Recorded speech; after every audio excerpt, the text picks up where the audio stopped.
Welcome back to the Pulse. Now, today is Tuesday, a normal day in many parts of the world. But in the Central and Ashanti regions, where the River Offin passes, women and girls are not allowed to cross the river on these days. An age-old taboo bans them from crossing the river when they are menstruating. As my colleague Jojo Kobna found out, this old discriminatory tradition is hampering girl-child education and limiting social-economic activities of females.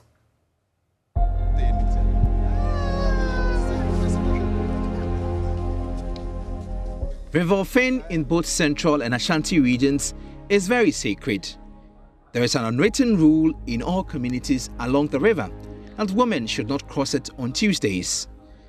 In the community of Dencha Chechere, this rule is enforced to the letter. Also, when women or girls are menstruating, they are forbidden from crossing. It is believed that the curse will befall the community when women break this taboo. The river is having a god of man, so that thing is born on Tuesday. For this reason, it is the Tuesdays when the spirits revoke in the river. Maybe some menstrual cycle and those things that you know mention of, you cannot mention of. So as if we mention those things or we detach that things to the river is unclean. So our people or our elderly men saw that all those things attached to women are unclean for that day, Tuesday, because that Tuesday, the gods or the ancestors of the river may having some pacification or something like that. So it's taboo for a woman to attend to the riverside on Tuesdays. If I'm not Casamha, I didn't feel 14 years. Because school. St. John Methodist Basic School, Mitzi Village, Pakapa Village. My best school at Teacher, and so as I'm a band, just a cross the river and son of my back. Oh, bones, son, so I want to make cross the river if you say it's a woo, then soon. So,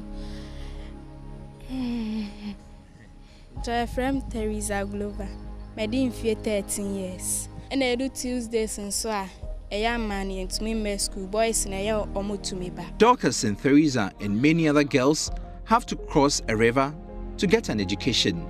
So we are currently crossing the Offin River, and the gods of this river are against girls like Teresa and then Dorcas from menstruating and crossing it. They're against that. They're also against them from crossing on sacred days such as Tuesdays.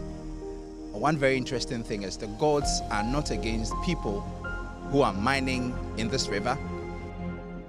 It's quite interesting. It's a journey where they have to cut through thick cocoa plantations for 1 hour. But on Tuesdays and on days that they menstruate, they cannot do that. It is an ancient taboo that is enforced even today. Women and girls are questioning the relevance of this taboo, what is affecting their education. It is not fair.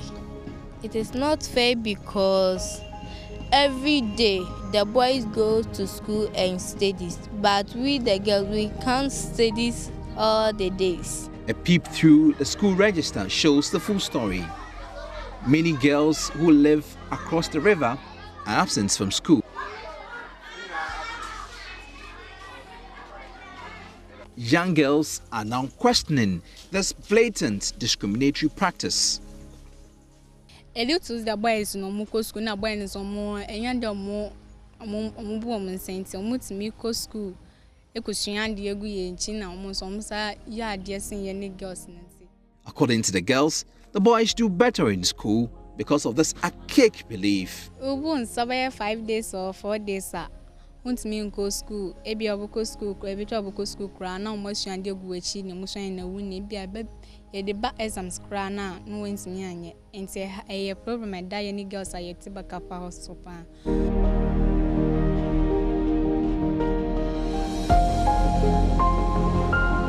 To give girls the best education, some parents have rented rooms in Chichere so the girls would return to them on weekends and when they are not menstruating. Me bad Dorcas say why a kakra say as I say on to me go school into a blood antina me say on God a clom say so boys for almost say woman anka kladia and as a klumdia, anka metumi ahwe no suyi. Ama Mansa recounts going into labor on a Tuesday. According to her, crossing the river was not possible because of the taboo. The chief of her community, who has a responsibility to appease to the gods of the river with a goat and gin before she could cross, was not around. So she had to walk for over 2 hours westwards before accessing a health facility to deliver. I want to come a brand how much 30th March and I come here. I did an panel. Now, come here, and imagine like in a yard, I am ya. But I say, I told me a cry, and say, to me, I take a crack, crass, but mum could do in Sina. No, I will never bomb by say, Yamia de. Only a crack, and to me, Jammy could do crum quan dear. I say, buy a dim poor. And the day won't say, Doctor for a day. Wunjina, so now had dear. Almost 1 moon to me, ma. Dear one, I will bed and when a crack, dear, continue me bomb pie soon. Yamisu say, oh, wammy, I'm to be changed soon. I'm could do cruma. Doctor Afonso to me. Ama could easily have died because of this taboo or lost her baby. She does not want to challenge the river god and the old age culture. She simply wants the government to build a bridge over the river so they can cross at will. Margaret Kokoi's son drowned in the River Offin. Her son was on his way to school when the canoe accidentally capsized and he died. Anytime she crosses the river, she recollects this painful memory. She wants the government to build a bridge over the river so that no child would cross the river to school. It's your name. The Okano, on Timika, the Okano. Or no, I say, Jada Bia Mudi, Animla. That's Adanus Aquadano and Farmer. And I'm Mimi Banum, the Mudi, Duanikoi. It's a papano buffui. And I say, some man fight Duanina, and the Omanka Sanfa, a shen. It's Omudi Shanukono, and Aquadano and Timibio. And I've in a papanco gia, Sianuko Butu. Udruha, no, I say, Semibanu or Wakabadis Tanka. Baby, I won't Kanya, Ebia.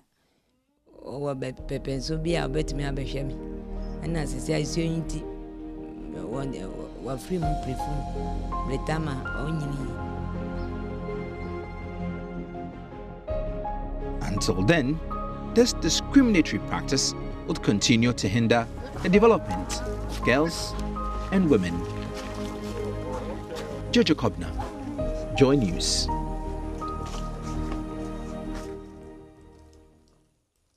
Child Rights International wants government to, as a matter of urgency, deal with this challenge. Bright Apia is its executive director. From the child's right perspective, you could see that there's a clash between the right to education of the girl child and then culture. And when that happens, there's a clear way out for us to determine as to what is necessary for the development of the child. We know that when it comes to the right of education, even at the global level, it is compulsory and it must be free. That is the kind of commitment given to various states to ensure. Then you also look at our constitution. It is something that we can enforce to ensure that nothing would impede that process for the enjoyment of the right to education. So if you pick the two, then we also need to balance it to see which one is more relevant in terms of the development of our children and what understanding do we want them to have within the cultural context. Because just as the last lady said, there's a history to it, and you also laid emphasis on it, that there's a history to it. And all these things must be clearly, we must have clear understanding of all those things so that we can place it in the context. But whatever it is, our legislation is so clear that anything that will impede on the right to education should be considered as a bad practice. Therefore, there must be a way for us to deal with it. In any case, if it is about women being in their menstruation or the girls shall be in their menstruation to access education, there are so many ways that a child can keep herself to have access to education, that will not have any effect on the cultural practices, whether it is a taboo for them to cross the river or not. So we also have to find ways and means to also handle that cultural aspect in the context in which they understand it, so that we can still pave way for the girl child to have access to education. The state must also sit down and look at it and say that this is a bad practice. It's hindering the progress of our children, it's hindering their development.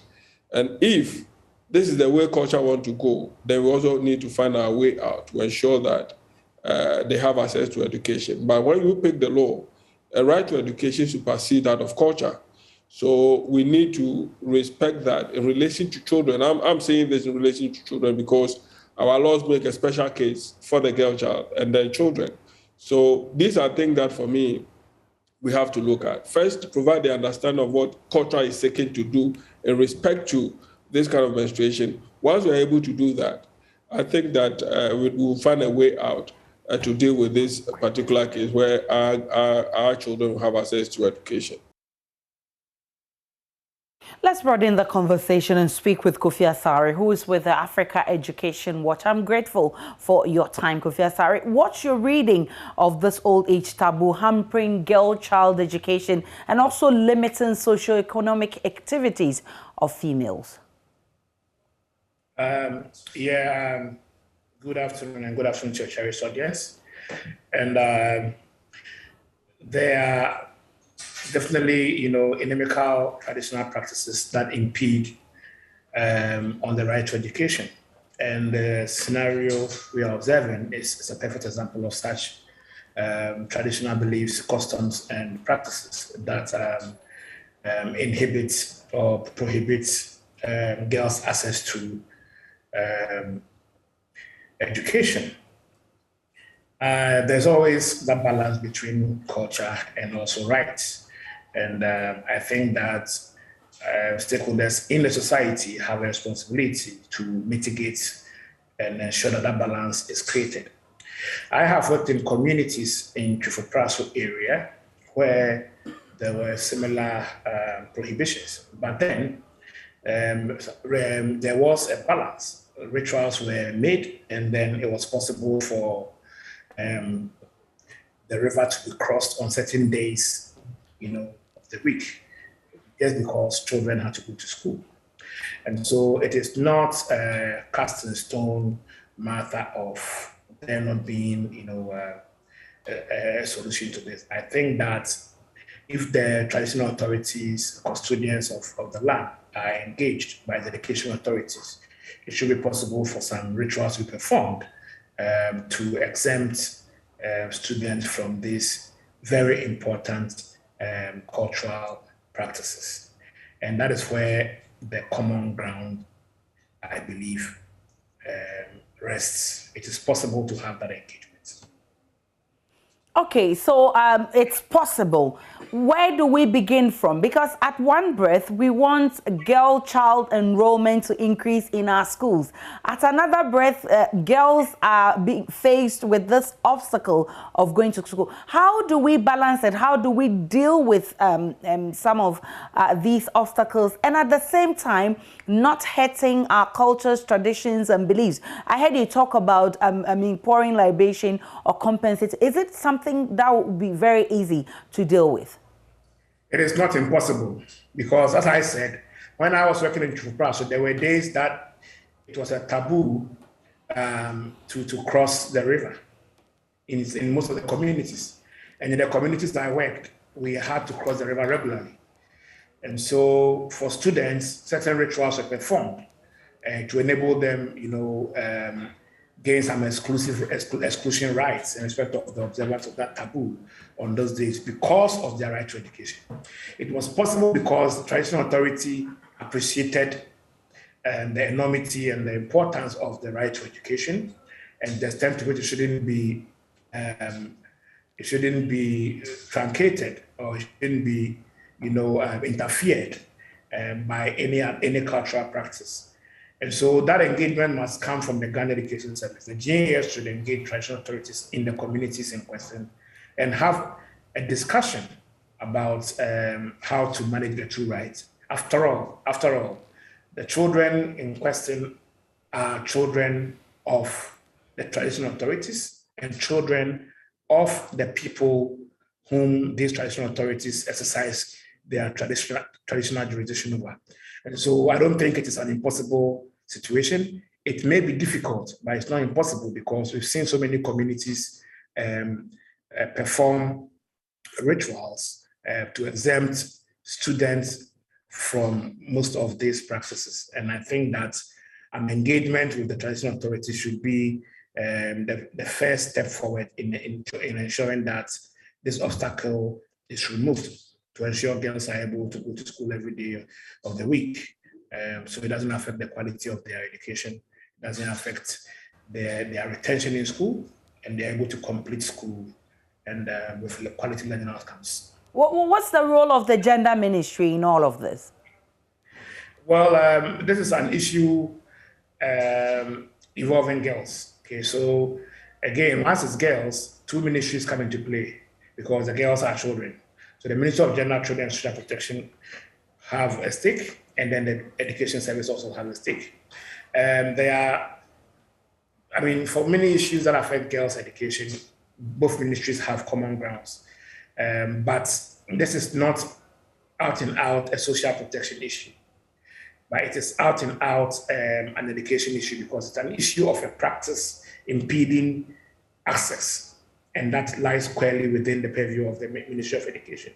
And because the two ministries work together to promote the rights of girls when it comes to social services, especially education, a collaboration between the two would strengthen their resolve and their position and strengthen their negotiation as they engage traditional authorities to mitigate some of these traditional beliefs and practices that are inimical to the rights of girls to education. Kofi Asare is Executive Director of Africa Education Watch. I'm extremely grateful for your time this afternoon. When I return from the break, On the Pulse will be going straight to Kumasi, where the MCA campaign has been endorsed and confirmed by Assembly members, but not without challenges. We have details shortly after this break.